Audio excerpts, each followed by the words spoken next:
All right, guys, welcome. This is our fourth webinar. I hope that you've seen at least the recording from the previous one, or you participated, of course, personally in the previous editions.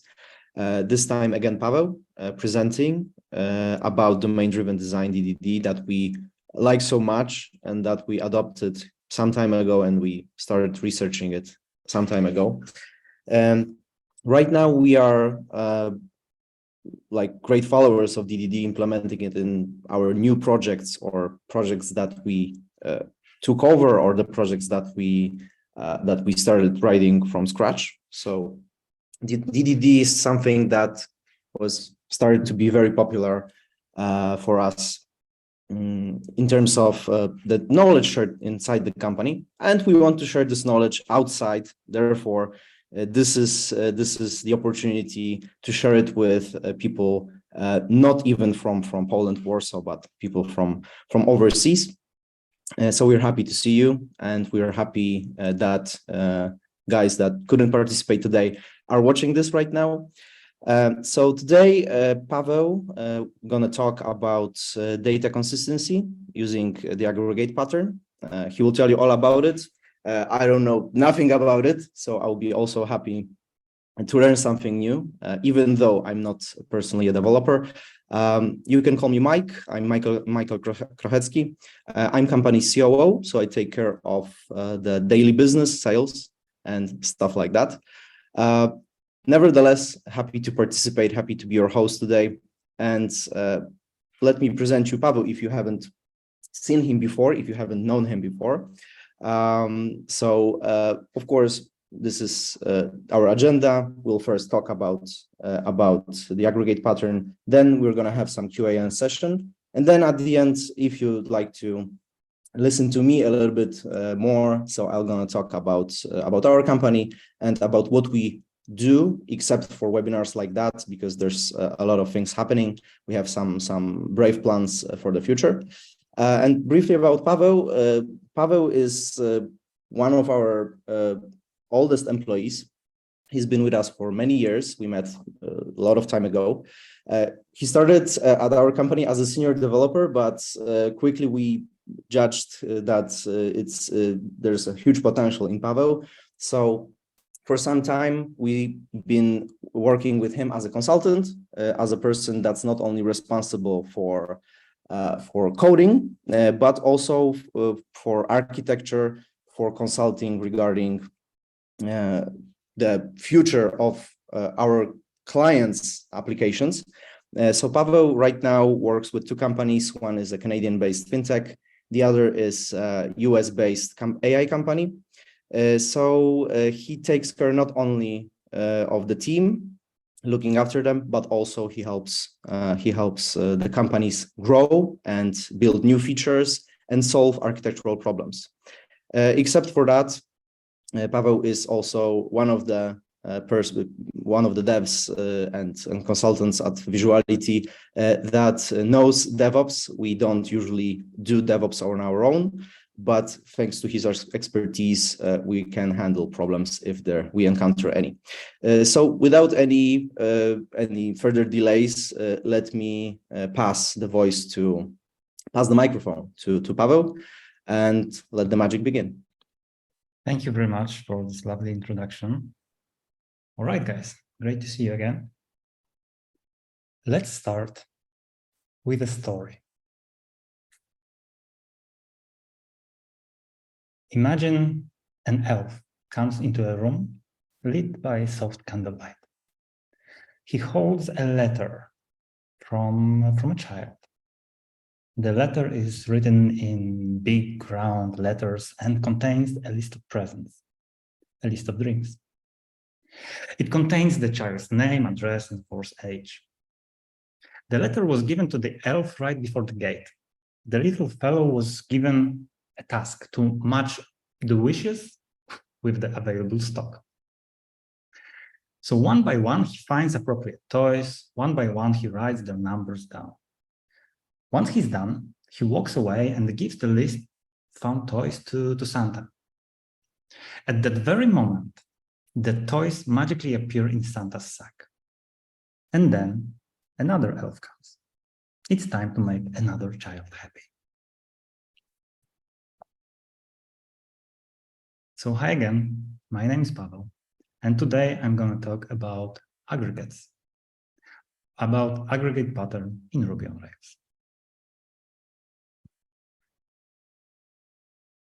Elves, Christmas elves are fun, cool, and merry. And do you know what cool, fun folks do? Well, they write in Ruby.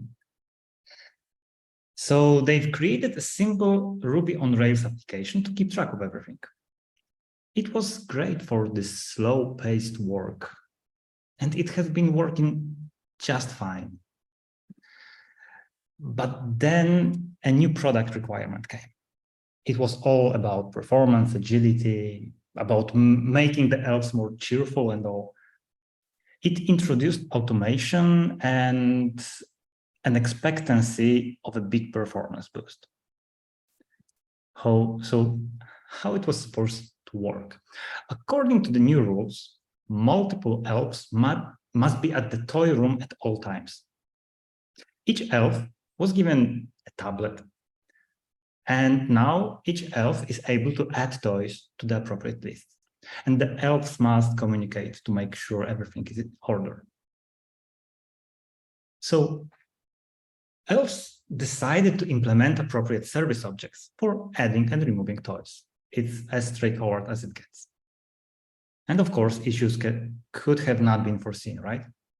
Believe it or not, the elves sometimes don't communicate that well.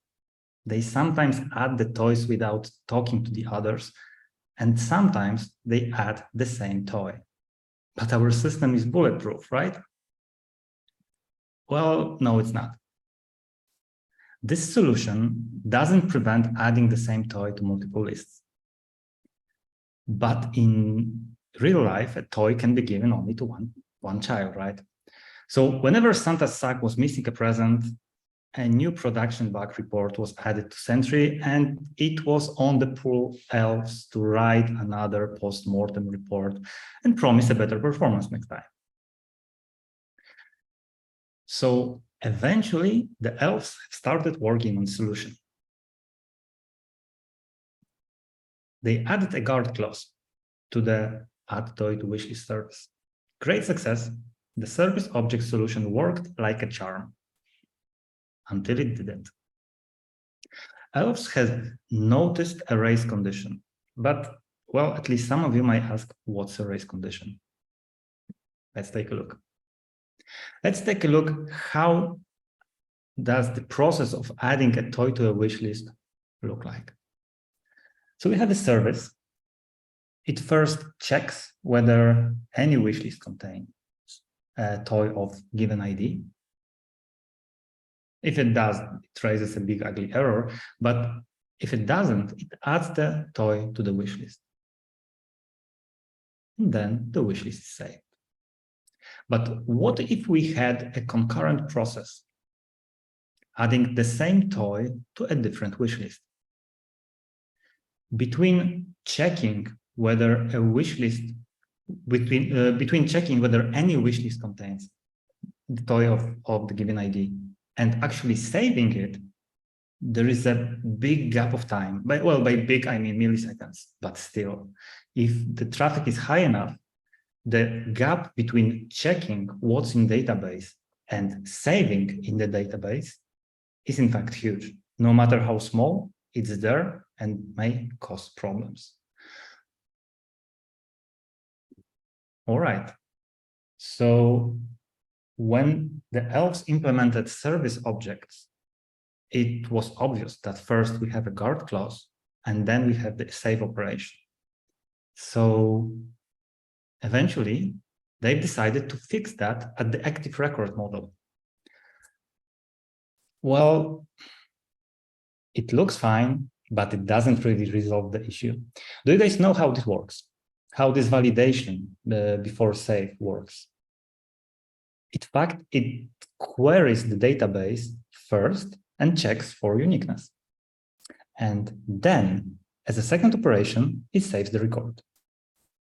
So again, we have checking as one database query, and then save as the follow-up update in the database. So the gap between checking and saving still exists. It's just not that visible because it's hidden in Rails magic. Finally, the Elves decided to push the constraint down to the database, and this one has actually resolved the issue. With such a solution, the data consistency is maintained, and the same toy cannot be possibly added to two wish lists. Great success. Well, just one small thing. They ran the migration locally and it worked great. Worked on staging, but it didn't go so well in production. Well, if only they didn't try to do it on Friday, right? But why did it fail? Well, production, after having the previous implementation, had inconsistent data. You cannot add an index if there is conflicting data, if there is data in the database that conflicts this constraint. Well, anyhow, it's not our subject today. So they fixed the data and ran the migration again and worked like a charm.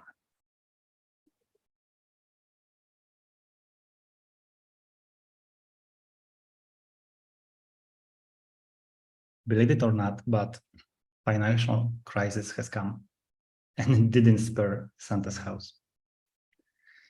Well, nowadays kids no longer may ask for any number of presents. Each elf had to choose up to 4 presents for each child. They just had to pick the 4 best ones.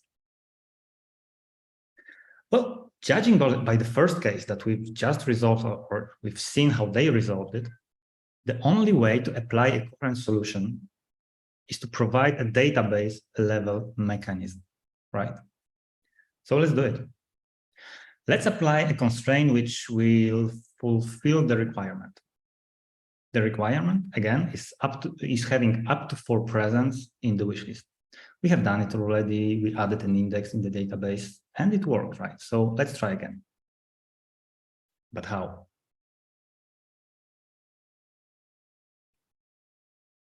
Possibly we could use a DB-based solution, some trigger function, whatever, or just any DB mechanism, DB-based mechanism. But even if that's possible, and I'm not an expert in that, even though I've been working with SQL for I don't know how many years. Even if that's possible, it's unmaintainable in Ruby on Rails application. So let's try a different approach. Let's try with an ActiveRecord based solution in a Rails model. So we have this connection model wishlist, which connects wishlist and the toy. And let's have a validation of up to 4 toys per wishlist. Well, right away, the result looks awkward. The check is in fact in the scope of a wishlist, but it's added to wishlist toy model. And honestly, it's a joke because it would only work on create or update or checking of an existing object. It would just fall. So let's try with an ActiveRecord based solution, but in the wishlist model. Well, it looks okay. But in fact, it has the same race condition we've already discussed in the first case. Like between checking the state in the DB and saving the model, there's still this gap of time. But putting aside the existing race condition, I will show you how to solve the idea of the race condition in a second. But at first glance, it works. And it would be a candidate for a good enough solution. Well, until you unleash the madness of ActiveRecord. When you take a look at this example, very simple one, if you load a wish list and just add 5 toys, you would get an error. And that's what we would expect. However, if we do something like this, add 4 toys, save the object, and then use just another kind of operator, that would automatically add and persist a new toy in our wish list. If we reload this model, which was successfully saved, apparently, the number of toys would be 5 and the model would be invalid.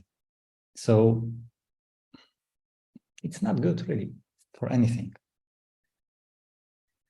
Well, so they've seen that it's not so good to implement as a wish list validation. So they ended up trying a service object solution once again.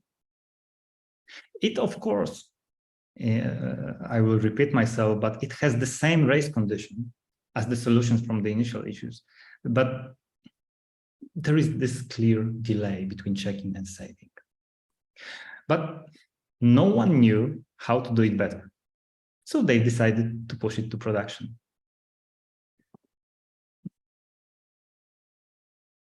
Guys, the post-mortem report was savage.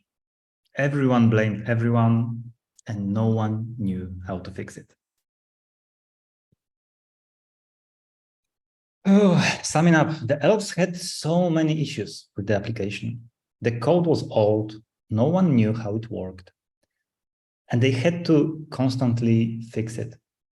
They had to run around, fix problems caused by the application. Because of that running around, their legs started to hurt.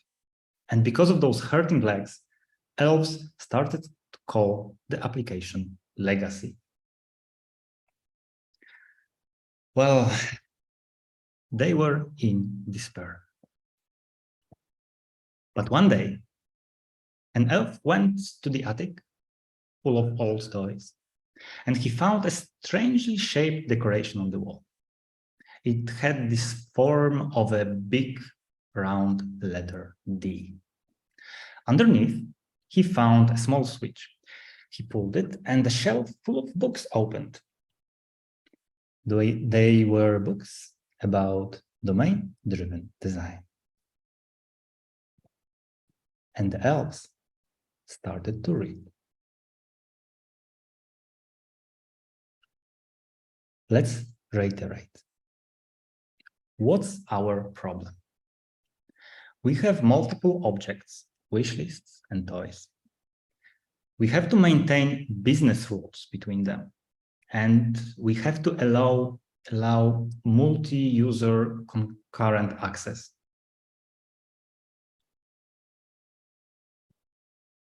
Domain-driven design has a tool. That tool is responsible for solving this exact problem, and it's called an aggregate.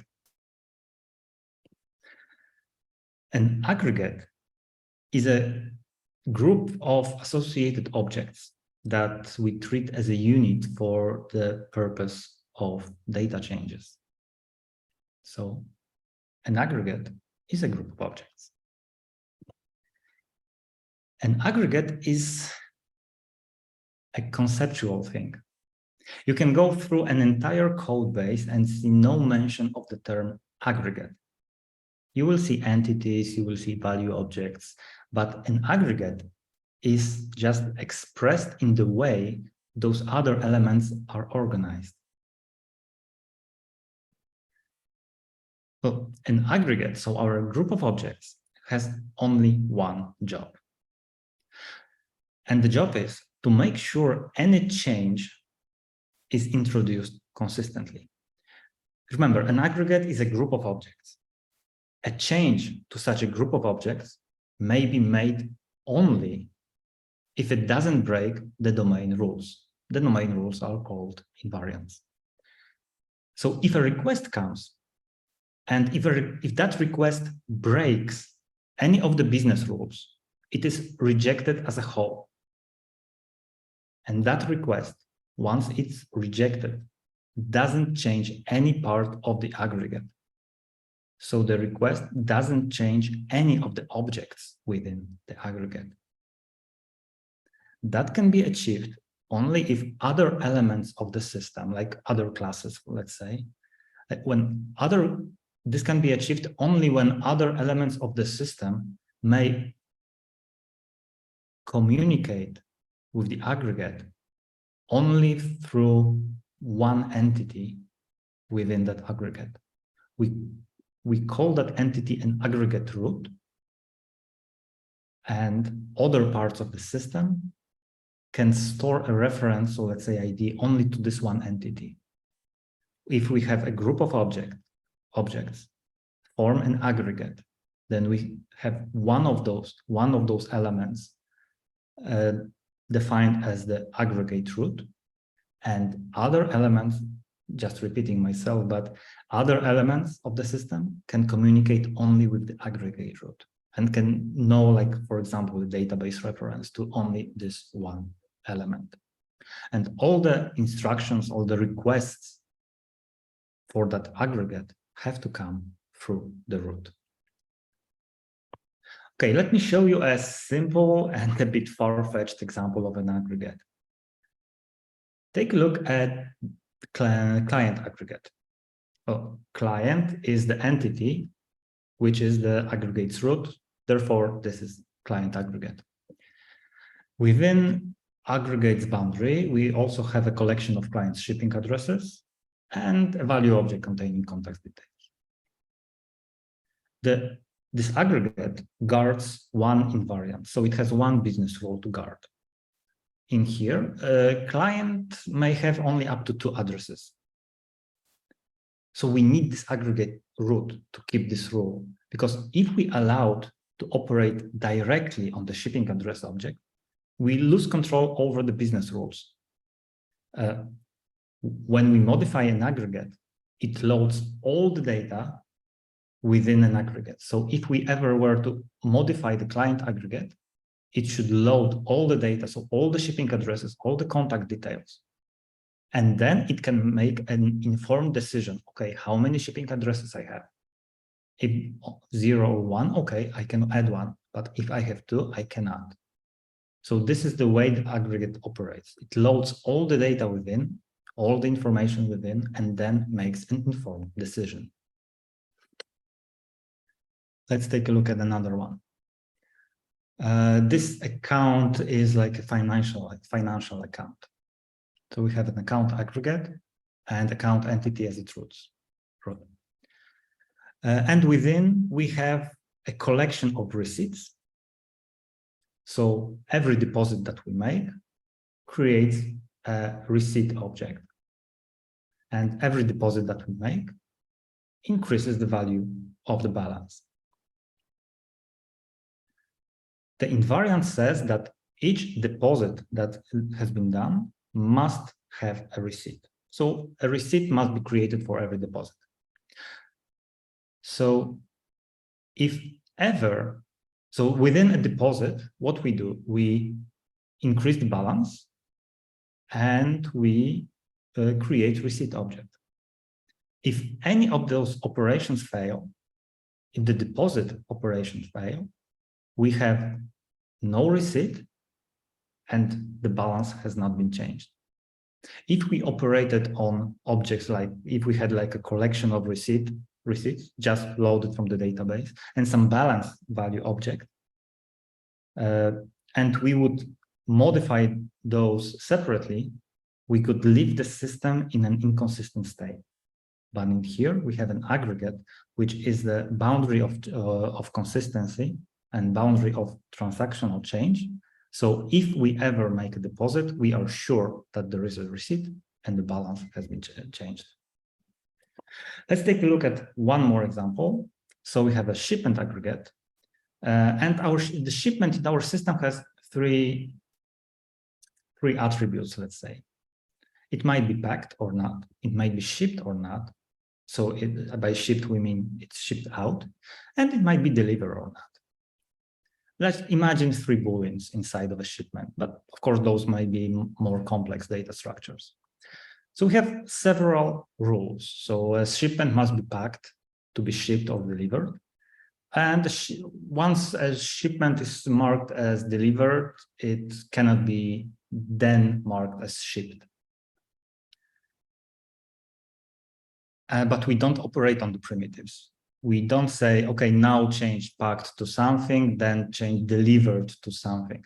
No, we call methods on the aggregate root, and it's the aggregate root job to make sure that all the transitions between the set of 3 booleans, let's say, is consistent with all the invariants. All right, let's sum it up. Again, when processing a method within an aggregate, we load the entire aggregate to memory. There are exceptions, but let's leave that aside. It's the general rule of thumb. So we load the entire aggregate to memory. Then we make an informed decision based on the loaded data. Because of the need to load, well, and later save all the data from within the aggregate, we need to keep the aggregate small.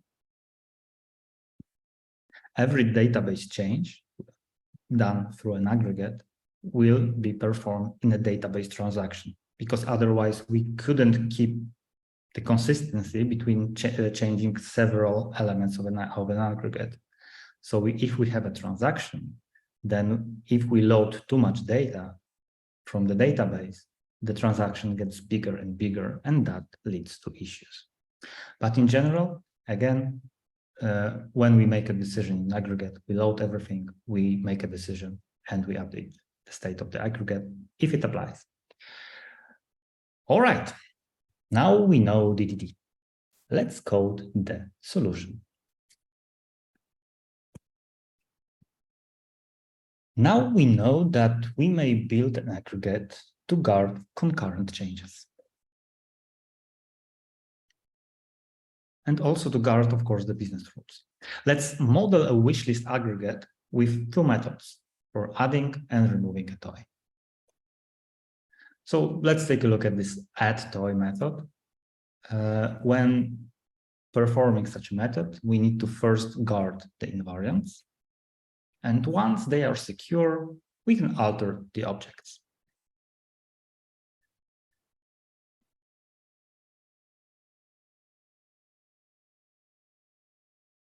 To use our new shiny aggregates, we may use service objects. Well, in DDD, this would be in fact called application services, but it's a story for another time.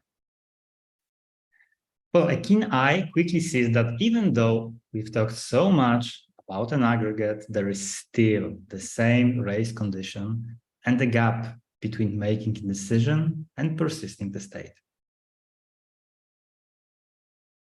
But now there is a way. Now we can lock the wishlist record to protect it from concurrent processes. Let me show you what I mean by that. We are going to talk about locking, about pessimistic and optimistic locking. Let me show you how it works.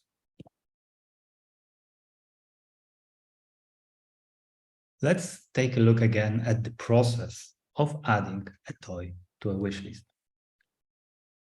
We load the wishlist. We say, okay, you wishlist, you model add a toy. We check one invariant, we check the second one, then we add the toy to the wishlist, and then we save it to the database. Now we want to do it with locking, which I will explain in a second. Let's start with pessimistic locking. How it works. With pessimistic locking enabled, when we load the wishlist, we load it with a lock. This lock means that if a concurrent process tries to load the same wishlist, it will have to wait until the wishlist is released. So it would have to wait for the lock to be unlocked. When it happens, if we surround this loading wishlist and saving wishlist in the first process in a transaction, the lock would be relieved upon finishing, upon committing the transaction. So once the transaction is done, the lock is automatically taken off, and a second process can load the wishlist. But then, if the second concurrent process loads the wishlist at the time when the first one had already finished, then the data is up to date. And the decision the secondary process makes is valid and again perform on the up-to-date data. This is something that you don't see that often in Rails, because in here, well, it's all a part of Rails API. I'll show you in a second, but the two processes that you see in here, the first one would go through as if you used no locking. It would just follow through. But the second process would actually wait. So it would be postponed by the time it needs to wait for the wishlist to be unlocked. So this is pessimistic locking. Let's take a look at optimistic locking. We go back again to the first description of the process, and let's see how it looks like with optimistic locking. With optimistic locking, we have to add one attribute to a wish list. In the previous example, what I didn't say was that we don't have to modify anything in our application. We just have to say that we use locking. In here, we actually have to add an attribute to our model.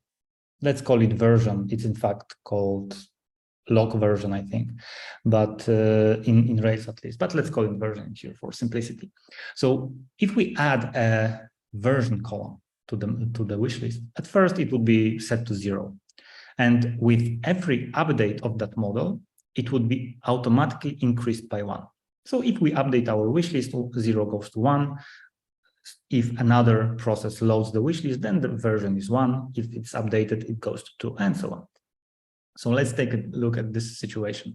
At first, the version of the wish list is 0.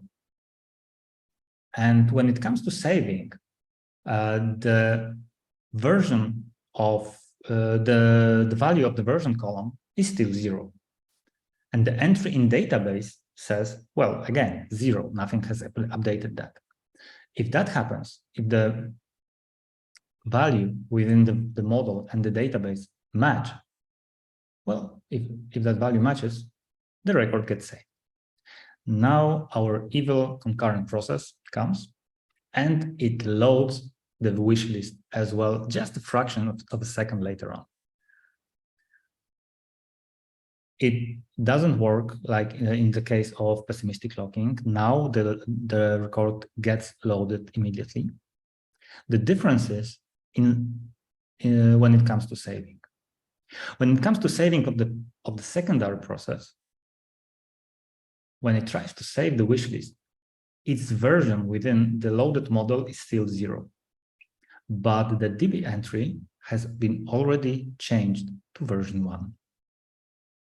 When this happens, we get a stale object error, and the second process is unable to save. This is called optimistic locking, and is something that is coupled with the idea of an aggregate. And I will show you how to use it in a second in Rails. So we have two types of locking, optimistic and pessimistic. Optimistic, so the one with a version column, is used when the conflict is unlikely. On conflict, as the entire operation should be performed in transaction, so on conflict, it just rolls back. However, it allows multiple reads without blocking. In the case of pessimistic locking, we use it when the conflict is likely. And on conflict, it just waits for the lock, so it doesn't produce any additional errors. However, again, it's a blocking operation because it blocks concurrent reads. Okay, so let me show you a very simple snippet just to showcase how it works in Rails. Starting with pessimistic locking, I actually use this code in a Rails console, so you can do it the same if you'd like to try. If we want to introduce pessimistic locking, we just have to add this lock instruction. There are other ways to do it. You can pass a block to some other instruction and so on. Just read Rails API and you'll see it. But this is one of the ways you can use pessimistic locking with Rails. So we load a full object just with lock. And we change the first name of this object. And then I added a sleep just to make it very explicit. And when I run it in the second Rails console, I tried to load the same object. And the code on the right, the execution of it was postponed, and it executed only after the transaction on the left was finished. So again, you have a pessimistic locking makes other processes wait for the end of transaction, or in general on pre-leaving the lock. When it comes to optimistic locking, we have to add lock version column. So it requires a migration and a change in the database. It doesn't have to be called log version. You can adjust the name by some, again, Rails magic. And with that, if you load an object, again, if you add this log version, everything else is done automatically. Again, Rails magic. If we load an object twice, and we save one of the objects, then the second object cannot be saved. And it would raise ActiveRecord stale object error. All right, now we know how to fix a race condition in our wish list. Once we modeled it as an aggregate, so one object that guards all the changes that should be consistent, we can just add a log version to our wish list. And if we'd like the code to be pretty and effective, we can add error handling to our add to toy wishlist service. And that's it. With this solution, no two elves would add the same toy to their. That's not right. Let me say it again. With this solution, all the invariants guarded by a wish list would be met and would never be broken. So great success. All right, guys, I have one more technical thing to show you, but before we get there, we are already like 40 minutes into the presentation. Let's take a tiny break to gather thoughts, and let me announce you something. In the meantime, I would like to invite you to a domain-driven design online conversation meeting. It will be an open discussion like this on Zoom, but with interactive drawing board to help express ideas, with open mics, with open video, and so on. You may come and chat, or you may just come and listen. And that meeting will not be recorded, so don't miss it. If you'd like to know more, please feel free to join this community Discord server. It's brand new, but you can ask additional questions there. You can meet me and other folks from Visuality there, and other folks from all around the world, I hope eventually. And you can chat with other DDD Ruby developers. I hope to see you there, and I hope to see you at that online meeting. And since you subscribe to our webinars, we'll send you a link to that event as well. It should be in 2 weeks. That's my goal. And honestly, it's our attempt to help to build a Ruby-based DD community. And just FYI, I've done such meetings already multiple times, but only in our Polish community. And this is an attempt to go a bit wider, because honestly, with the webinars that we had, I get some questions from different folks from all around the world. And I see that there are multiple people interested in DDD, in Ruby, and the Discord server and the idea of this meeting, even if 2 people come, it would still be worthwhile to chat. The topic is bounded context in Ruby on Rails. So I would like to think with you guys how to model a bounded context in Ruby on Rails. What's a bounded context for a Ruby on Rails developer? How to model it, what it is, and so on. So if you'd like, please come and let's just chat. All right, so that was our break. And just give me, I hope, 5-minute tops to show you one more thing.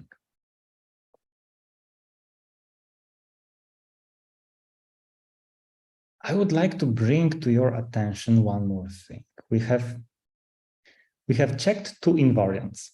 We've checked whether a wish list has more than 3 toys and whether it contains a given toy.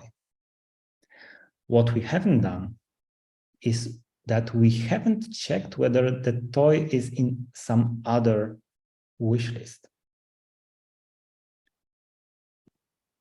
And that is because to check this condition at the application level, we would have to load all the toy wish list associations. And what's more important, we would have to lock all of them before save, right? If we want to make a decision based on some data, we have to lock it before we save the effect of our decision. The size of the aggregate would be enormous and wouldn't scale at all. It would have to span over a big portion of the database. And again, we would have to lock all that data to guard the rules. Unless we realize that adding a toy to a wish list may be modeled as a 2-step process. First, we may reserve a toy. So we might say, hey, toy, you are reserved for adding to a wish list, and only after we could add that toy to wish list. How it would look like? Well, a very simplistic version, which probably should be extended, but let me show you a peek. Or just a snippet of code. So if we have a toy, that would be another aggregate, right? So if we have a toy, we could just mark it as reserved. This is, again, a simplistic solution. Probably reservation is not an attribute of a toy itself, but again, just as an example. Once we reserved it, then we can add with the same code that we had before to a wish list. So in fact, it's a 2-step process. Why do we model it like this? Well, to make the boundaries of a change smaller, to make the database transaction smaller, but should the state of the application be consistent so that there is never a reserved toy which is not added to a wish list? Well, if we surrounded this 2-step operation with one transaction, then we join 2 aggregates in one transaction. There should be, by the DDD rules, there should be a single aggregate change in the transaction. That's the goal of using the aggregates in the first place. So, because an aggregate is the boundary of consistency, and it's a boundary of transaction. And imagine how big chunks of data would have to be handled in every transaction if we merge several aggregates. It would get bigger and bigger, but our example is mostly academic and at a very low scale. So if not a transition, then we could add the toy to a wish list eventually. By reserving the toy first, we make sure that no business rules are ever broken. Of course, we might find ourselves in a situation where a reserved toy is not added to a wish list. But that is something that we can handle. But in this way, there would be no children who would were promised, who would be promised the same toy ever again. One thing I wanted to briefly mention, all the examples were heavily based on ActiveRecord. And the ActiveRecord solution is bound to persistence. So there are issues with some operations, like when we work with aggregates by DDD standards, we should actually modify the aggregates and only after persist it, which is sometimes in fact not possible with ActiveRecords, especially around some deleting elements of collections. We could use pure old Ruby objects to express aggregates. That would give us the freedom of no specific persistence, so no Rails API making us do stuff that we wouldn't normally do.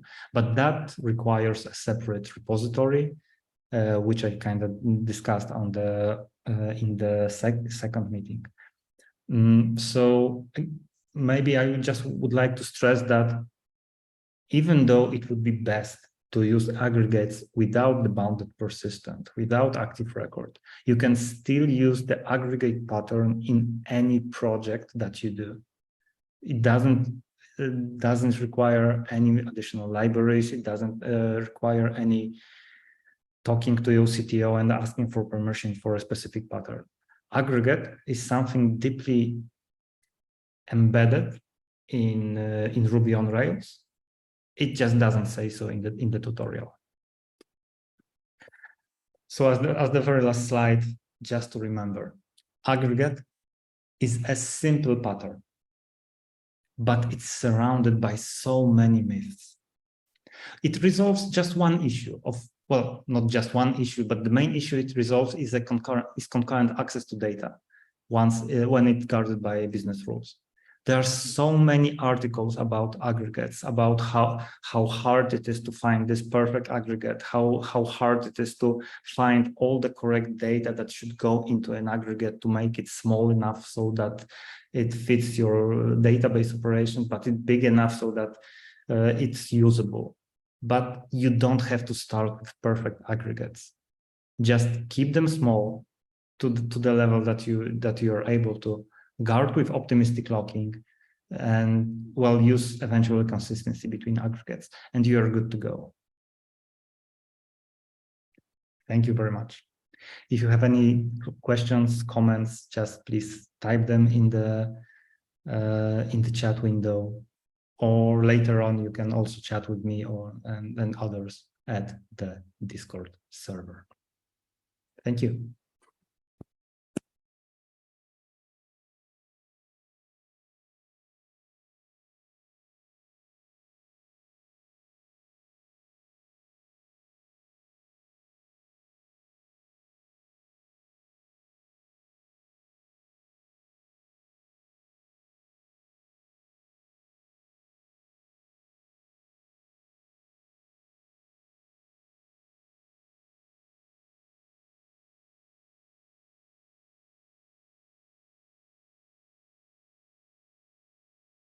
Hey, Michał, I'm giving you back the. Thanks for the presentation, Paweł. I hope that you guys enjoyed it. Let me just switch on my video back. Okay, so are there any questions? My favorite type of questions from my perspective is always how that actually helps the business. Well, it helps a lot. It helps in not getting the calls at 5 a.m. in the morning or on Friday evenings. Maybe those are the more frequent ones, because it prevents the business from going into an inconsistent state. So let's say two people have reserved the same seat in a cinema, or two people have purchased the same item, and those are the things that you get when you don't use a pattern like an aggregate pattern.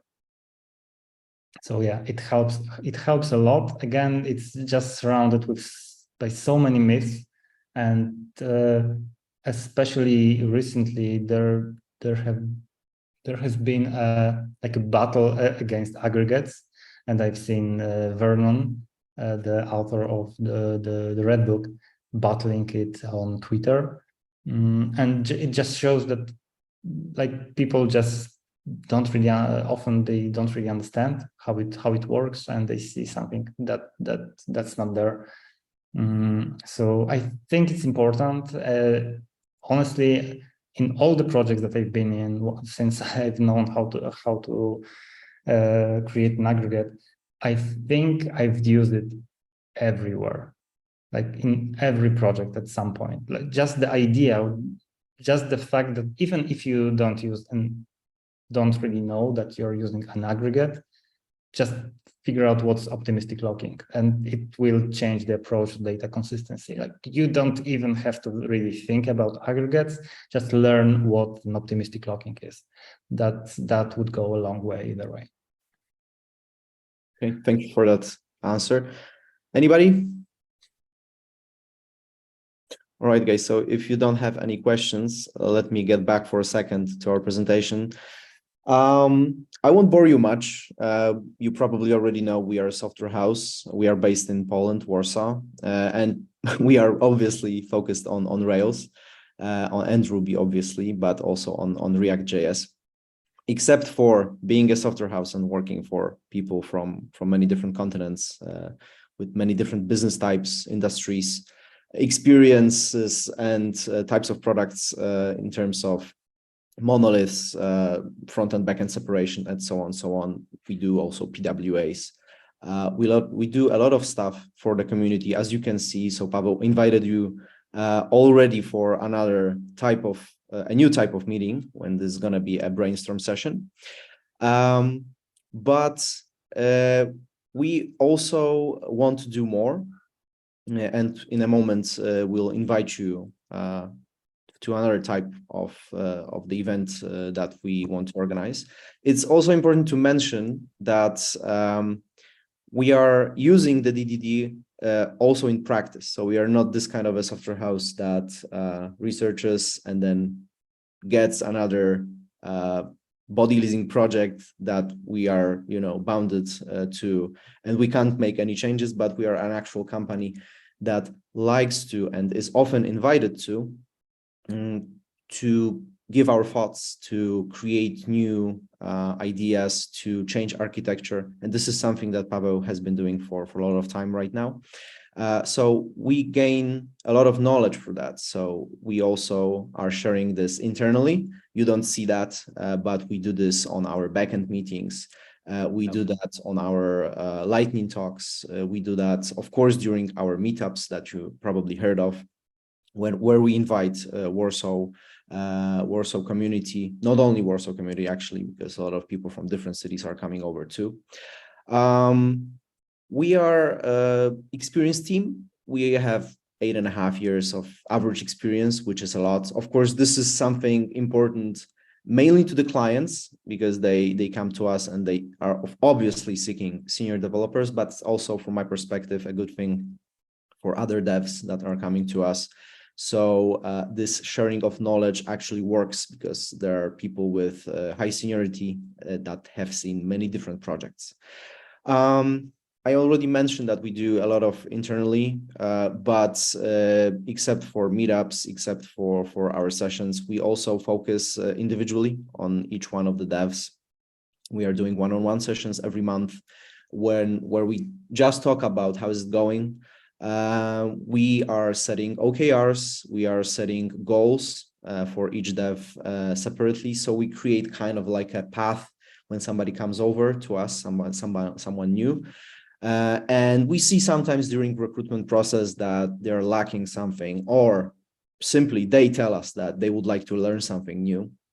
I don't know, probably I heard a lot of times that somebody wants to be more fluent in React, being a Rails developer, and vice versa, while being a front-end developer, understand and know how to act when there's like a backend issue, not to bother colleagues from the team. So we try to organize those mentoring sessions. We send people to courses, to conferences. We try to be also speakers. Right now we are applying to Eureka. We've been talking on Wrocław. We've been doing a lot of different participations, sometimes passive, sometimes active, obviously. And each month, every person can get some time off the project to pursue private projects or to, for example, work on the OKRs, which we call investment days. This is something that's not that oftenly used in the companies. We also have our startup. We created a company called Poltrax, and this is a tracking company. It's basically a map connected to trackers, GPS devices that sports aficionados, they take it for a marathon, ultra marathon, cycling event, maybe even swimming at some point when we figure out the water resistance. And we track position, track times. So this is something, this is our kind of our baby, and we like to see each year more and more races and events that we help with Poltrax. Of course, everybody says that we have an awesome culture. You should come over if you haven't, especially those that are close to us. If you're overseas, if you visit Europe, please visit Poland, please visit Warsaw, and let us know so we can have a beer at our garden. Regardless of that, we often have, you know, like barbecues. We have parties after meetups, and we have even a gym at our premises. We have a beautiful 1920s villa in Warsaw. So really, if you'd like to come just for a coffee or to hang out or to play football, whatever, just let us know, and we'll be happy to talk. Remember, there's blog, there's newsletter. Sign up, take a look, because we post a lot of articles, mainly technical. So it's not, you know, oriented on the clients that we want to acquire, but we want to share the knowledge, and we want to discuss about issues, especially on the backend side. So take a look, let us know what you think. And this is the event I mentioned. We would be delighted if those of you who are on this presentation, on this webinar, and also those of you who are watching us right now on the recording, to think about coming and participating in the first bigger event that we want to do. So it's not a meetup that usually was up to 40 people, because this is the space that we have at our office. This time it's outside of our office. It's in a cultural center close by to our office, and we'll have at least 4 presentations. Here you have listed 3, but today we managed to secure a 4th one. Maybe there will be a 5th one, so it's going to be a full-blown conference, which will be the first. And I don't know if somebody in Warsaw organized such a conference. I don't think so. Of course, some of you know Wrocław, which is biggest conference in Poland regarding Rails, and obviously European Eureka. So stay tuned. We'll be soon launching the website for signing up. And of course, we'll be recording it. So if you can't participate, if you're overseas and you can't visit Europe at this time, so we'll be happy to send you a recording and share the knowledge that we'll be sharing on this conference. So remember about that. Afterwards, there's going to be a famous after party, barbecue, and some beers and games. And networking, obviously, if you are interested in that. I think that if you are interested in cooperation, you can either contact me or Paweł directly. Paweł more about technical stuff, and me about any kind of cooperation that you had in mind. Maybe you have some ideas. Maybe you'd like to be our speaker. Maybe you'd like to co-organize a webinar with us. Anything you had in mind, please tell us. So yeah, Do you have any questions, guys? Maybe you have a question to me. Maybe some questions appeared in your heads when I was talking and you like to ask this question to Paweł.